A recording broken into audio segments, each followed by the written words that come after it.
What if the most famous sentence in the history of philosophy began with a deliberate attempt to destroy almost everything a human being could believe? René Descartes did not begin by asking, "What is true?" He began with a far more dangerous question. What if I am wrong about everything? Wrong about the world? Wrong about his senses? Wrong about mathematics? Wrong even about his own existence? And yet, after pushing doubt almost as far as the human mind can go, Descartes found one thing he believed doubt could never destroy: the fact that he was thinking. From that idea came 4 words that would change philosophy forever. I think, therefore I am. But Descartes was much more than the man behind that sentence. He was a mathematician who helped connect algebra with geometry, a scientist who imagined nature as a vast mechanical system, a philosopher who tried to rebuild human knowledge from the ground up, and a deeply complicated man whose ideas would influence modern science while also creating one of philosophy's most stubborn problems: the problem of the mind and the body. How can something as physical as the brain produce something as strange as thought? To understand why Descartes asked that question, we have to go back to a world very different from ours. Europe in the late 16th century was still living in the shadow of medieval intellectual traditions. Universities relied heavily on Aristotle. Ancient authorities were treated with enormous respect. Religious belief shaped almost every part of intellectual life. And the scientific revolution was only beginning. Galileo was observing the heavens. Kepler was searching for mathematical laws governing the planets. And across Europe, old ideas were colliding with new discoveries. Into this unstable world came René Descartes. He was born on March 31, 1596, in La Haye, in the Touraine region of France. His father, Joachim Descartes, was a lawyer and magistrate. His family belonged to the educated professional class. But René's childhood was marked by loss. His mother, Jean Brochard, died not long after giving birth to him. René was only about 13 months old. He and his older brother and sister were raised largely by their grandmother during his early years. Later, he was sent to the Jesuit college of La Flèche, and this school would become one of the most important intellectual environments of his life. La Flèche was not simply a place where students memorized facts. It offered a demanding education in languages, literature, logic, philosophy, mathematics, physics, and theology. Descartes studied the traditional philosophy of Aristotle. He encountered ancient thinkers. He learned mathematics. He studied the arguments that had shaped European thought for centuries. And at first, he seemed perfectly positioned to become what his family expected: a lawyer. In 1616, he received a law degree from the University of Poitiers. But something was already bothering him. The more he studied, the more he noticed disagreement. Philosophers disagreed with philosophers. Scholars disagreed about fundamental principles. Even supposedly established knowledge seemed to rest on assumptions that could be challenged. Years later, Descartes would describe his education with a remarkable mixture of gratitude and disappointment. He had learned a great deal, but he had also become increasingly aware of his own ignorance. And that realization would become one of the most powerful forces in his life. Instead of entering the legal profession, Descartes chose a very different path. He became a soldier. In 1618, he traveled to the Dutch Republic and entered the service of Prince Maurice of Nassau. It might seem strange that a future philosopher would spend time among soldiers, but Descartes was searching. He wanted to see the world. He wanted experience beyond books. And during this period, something happened that would change the direction of his life. He met the Dutch mathematician and scientist Isaac Beeckman. The meeting was enormously important.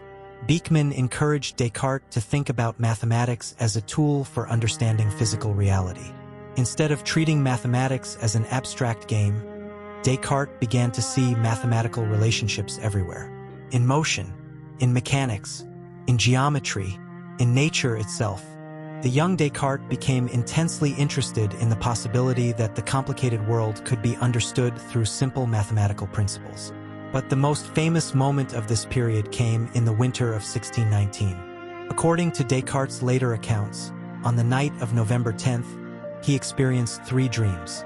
These dreams had a profound effect on him. He interpreted them as a kind of intellectual calling. He believed he had discovered the path toward a universal method for organizing knowledge.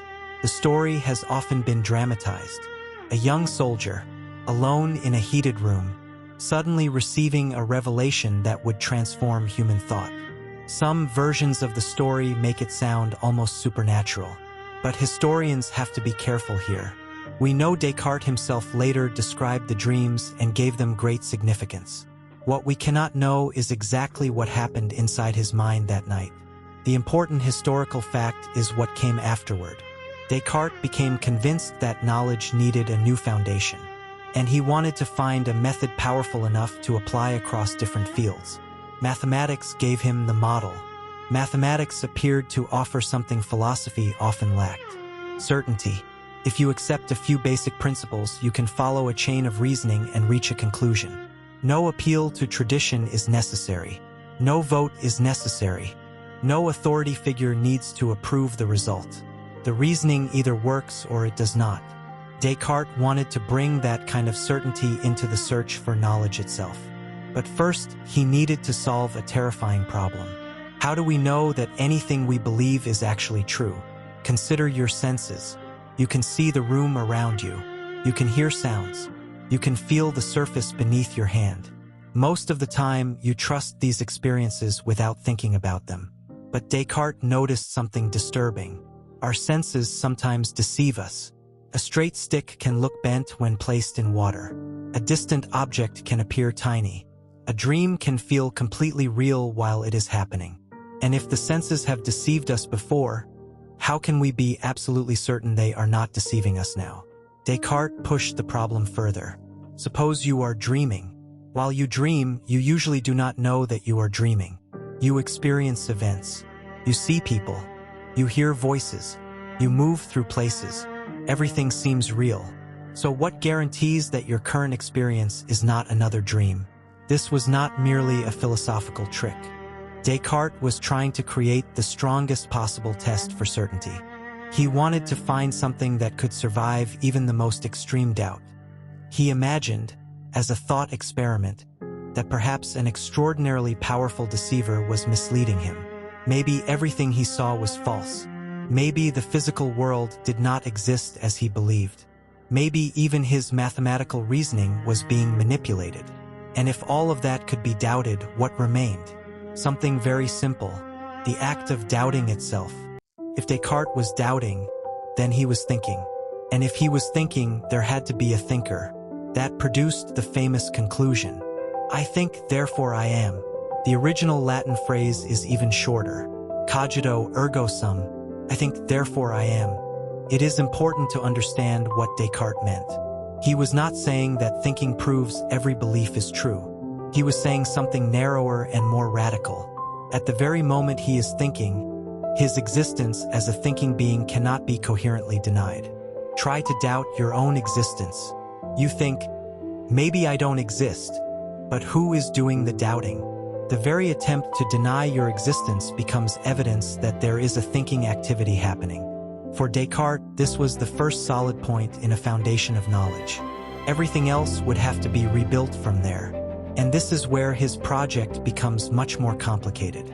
Because Descartes did not want to remain trapped inside his own mind. He wanted to recover the external world.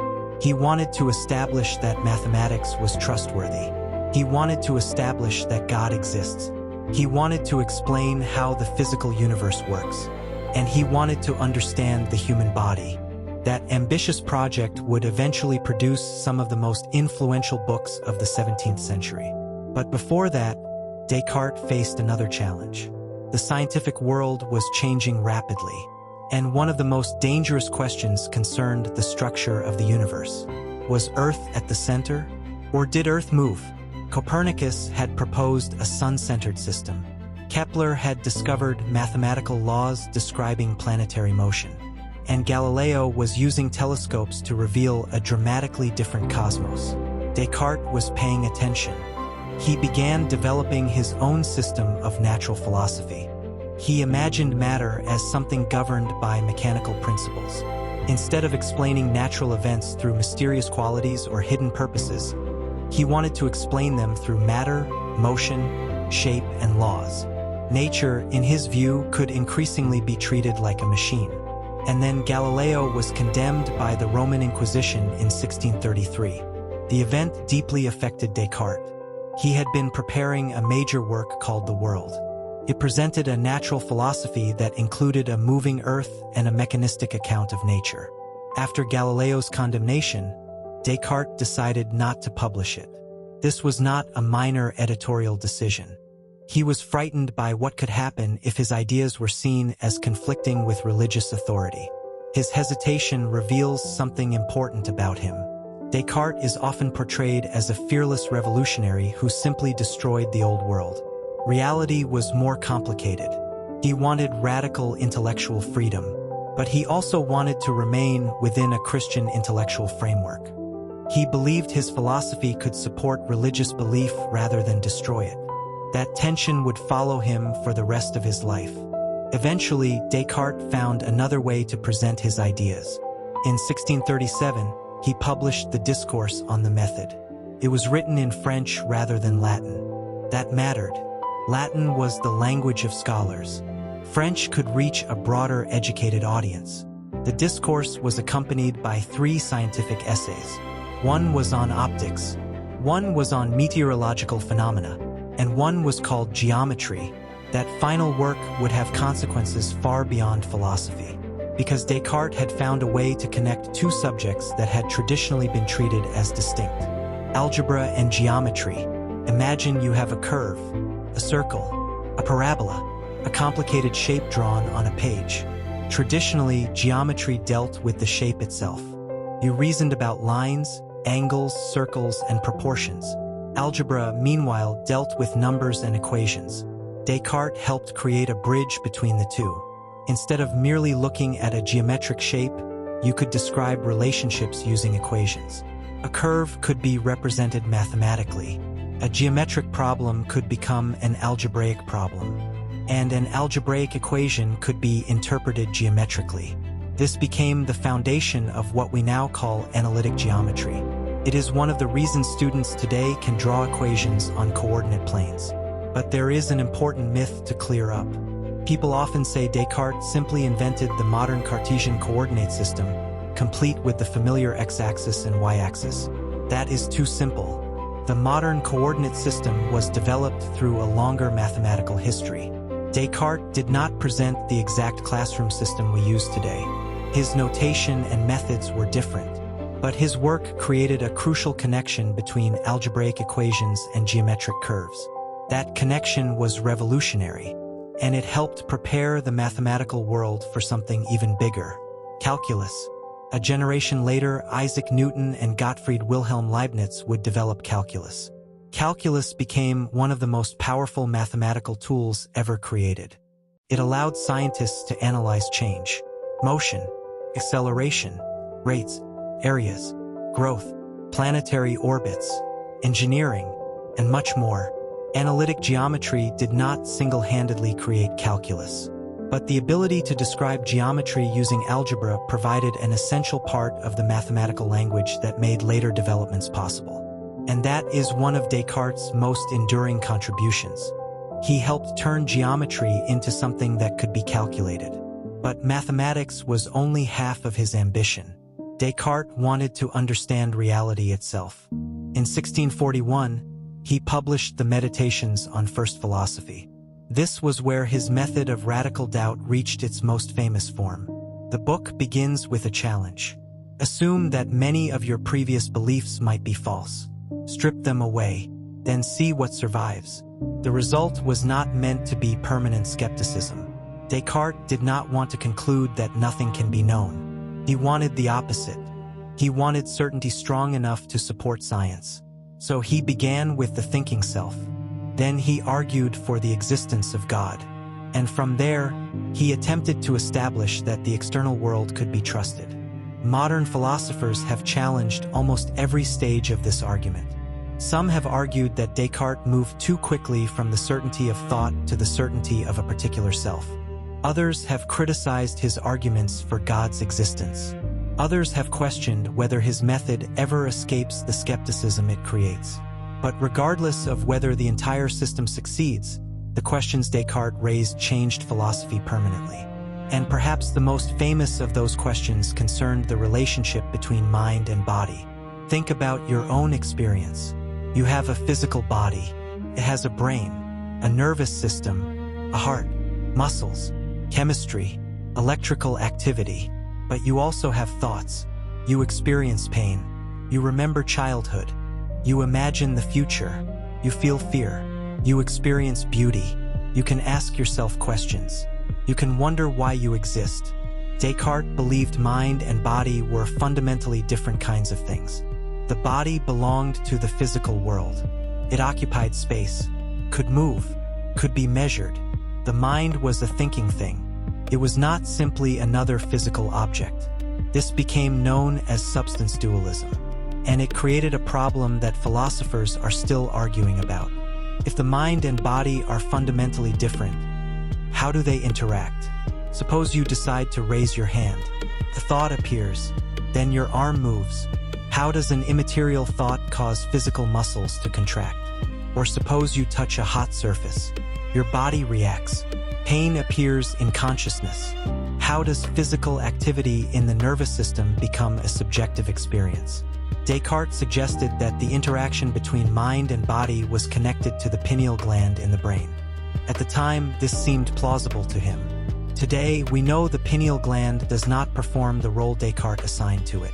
But the deeper question survived. In fact, modern neuroscience has made the question even more difficult.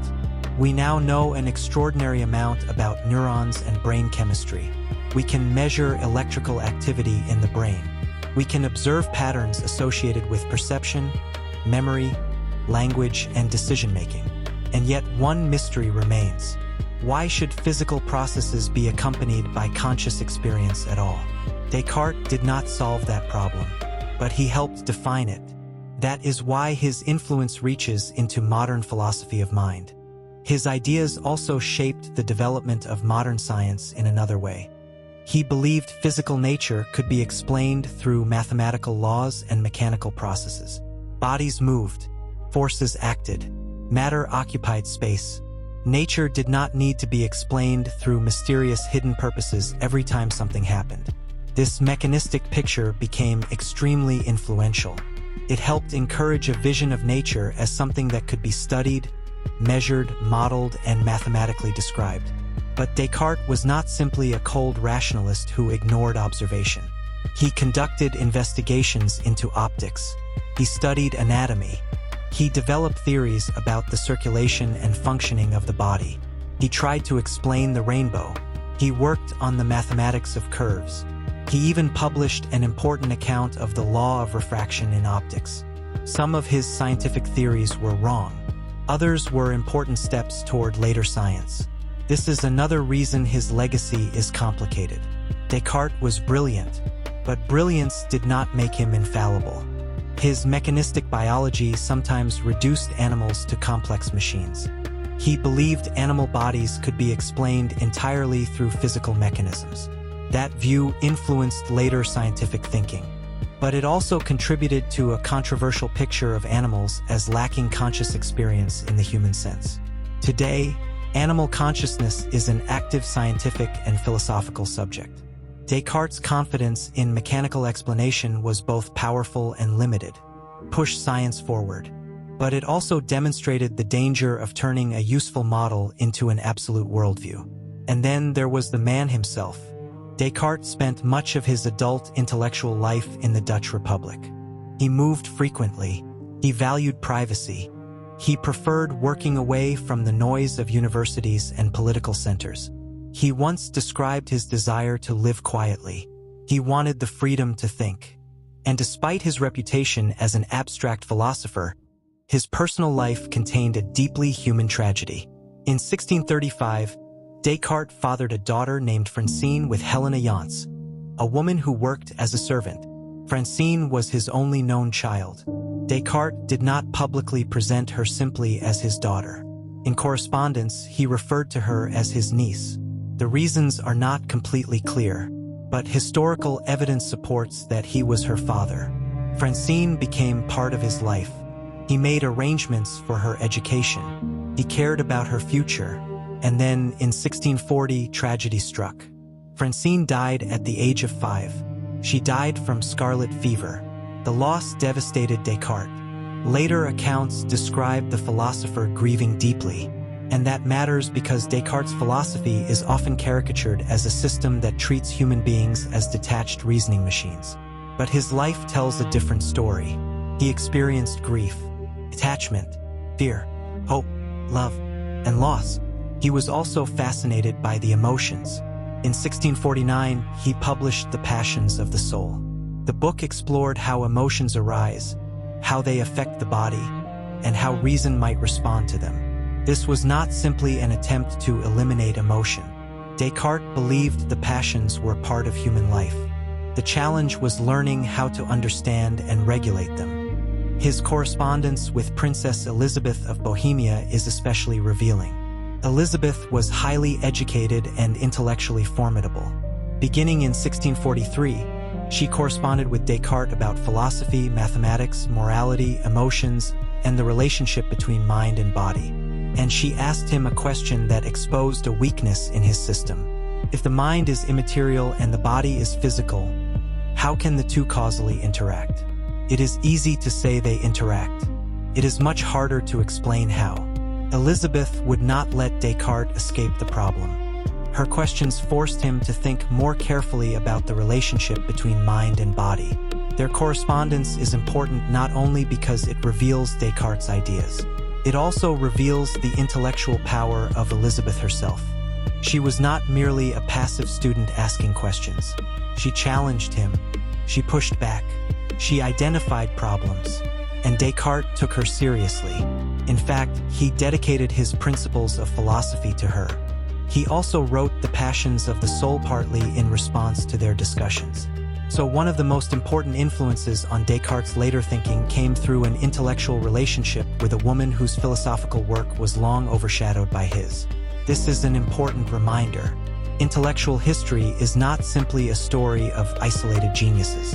Ideas develop through conversations, arguments, criticism, friendship, competition, and sometimes the strongest influence on a thinker is the person who refuses to accept his easiest answer. Descartes himself was no stranger to controversy. His ideas were attacked by theologians and philosophers.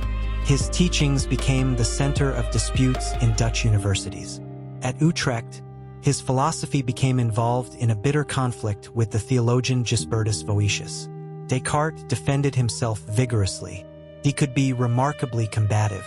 The quiet philosopher wanted privacy, but the intellectual revolutionary was perfectly willing to fight.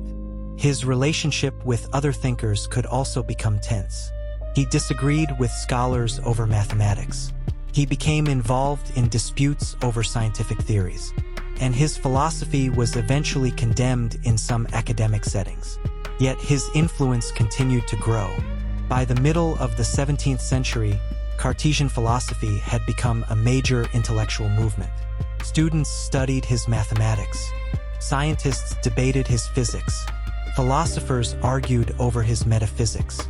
Theologians attacked or defended his ideas. Descartes had achieved something rare. He had not simply added another theory to the intellectual world. He had changed the questions people thought philosophy should ask. But there was another side to his legacy. His philosophy helped place the individual thinking subject at the center of the search for knowledge. Instead of beginning with tradition, institutions, or inherited authorities, he began with the individual mind asking what can actually be known. That approach became enormously important in modern philosophy. Later thinkers would disagree with Descartes. Some would reject his dualism. Some would reject his arguments for God. Some would reject his account of knowledge. But they often had to respond to the problems he had framed. That is a powerful kind of influence. You do not have to agree with a thinker for that thinker to change your intellectual world. By the late 1640s, Descartes was still working. He had published major philosophical and scientific works. He was studying the emotions. He was developing ideas about physiology. He was corresponding with scholars across Europe. Then, in 1649, an invitation arrived from Sweden. Queen Christina wanted Descartes to come to Stockholm. She was intensely interested in philosophy. Descartes accepted. It would be the final journey of his life. The move was difficult. Descartes was accustomed to working in the relative privacy of the Dutch Republic. Sweden was colder. The royal court had its own demands, and Christina wanted lessons in philosophy at an unusually early hour. Descartes was required to meet the Queen for instruction in the morning, reportedly around 5 o'clock. For someone who valued sleep and quiet work, this was not ideal. But he stayed. He prepared material for the Queen. He even composed statutes for a proposed Swedish Royal Academy. Then, in early February 1650, Descartes became seriously ill. He died in Stockholm on February 11, 1650. He was 53 years old. For centuries, the most common account was simple. The French philosopher had traveled to cold Sweden. He became sick, and he died. But even his death became part of the mystery surrounding him. Later theories suggested that Descartes may have been poisoned with arsenic. The idea has attracted attention because of questions about his final illness and political circumstances. But the poisoning theory remains disputed. There is no established historical consensus that he was murdered. The conventional historical account is that he died after becoming ill, with pneumonia or a related respiratory illness among the explanations given by contemporary sources. So this is another case where myth and fact must be separated.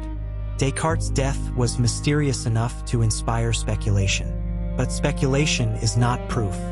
His body would later have an unusually complicated history. His remains were moved. His skull eventually became separated from the rest of his skeleton. His bones became objects of fascination. The man who had spent his life asking where certainty could be found left behind a physical legacy that was anything but certain. But perhaps the greatest irony is that Descartes' most famous legacy was never a single discovery. It was a method of questioning. He taught generations of thinkers to ask, what do I actually know? Why do I believe it? What evidence supports it? Could I be mistaken? And what remains true even after everything doubtful has been removed? That way of thinking has become so familiar that it is easy to forget how radical it once was. Today, we live in a world overflowing with information. Every day, we encounter photographs, videos, scientific claims, political claims, statistics, algorithms, artificial intelligence, messages from strangers, messages from friends, and increasingly convincing things that can be completely fabricated. The human senses are no longer our only source of possible deception. A photograph can be manipulated. A voice can be cloned. A video can be generated. A sentence can be written by a machine and made to sound as if a human being said it. Descartes lived 4 centuries ago, yet his central challenge feels strangely modern. How do you know? How do you know that what you are seeing is real? How do you know that what you are being told is true? How do you separate knowledge from confidence? Descartes believed mathematics offered one model of certainty, but he also understood that certainty could not simply be assumed. It had to be justified. That lesson remains powerful. At the same time, his philosophy contains warnings. Radical doubt can become paralyzing.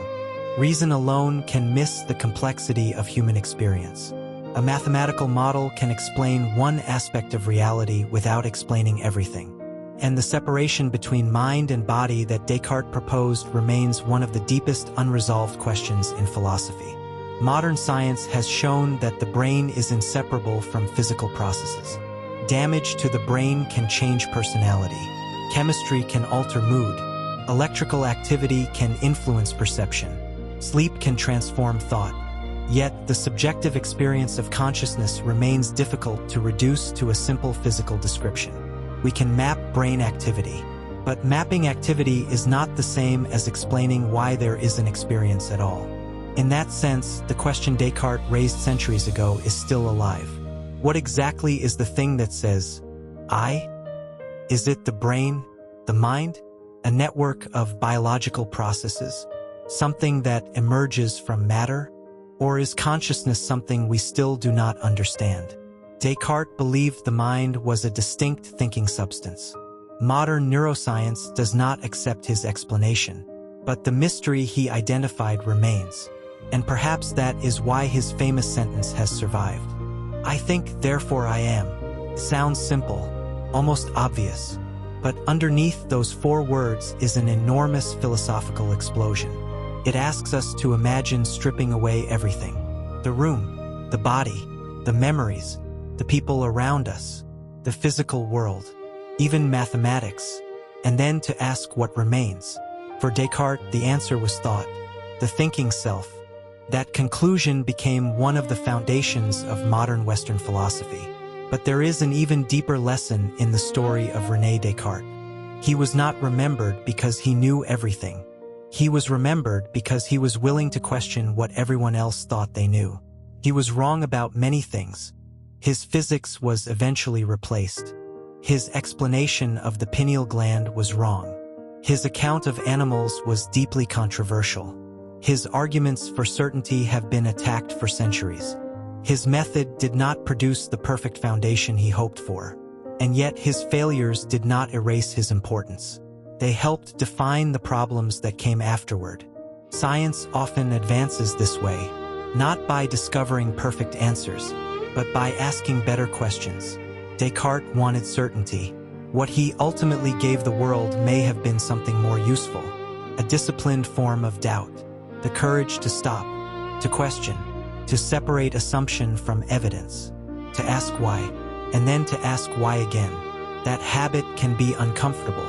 It can make simple answers harder to accept, but it can also be the beginning of genuine understanding.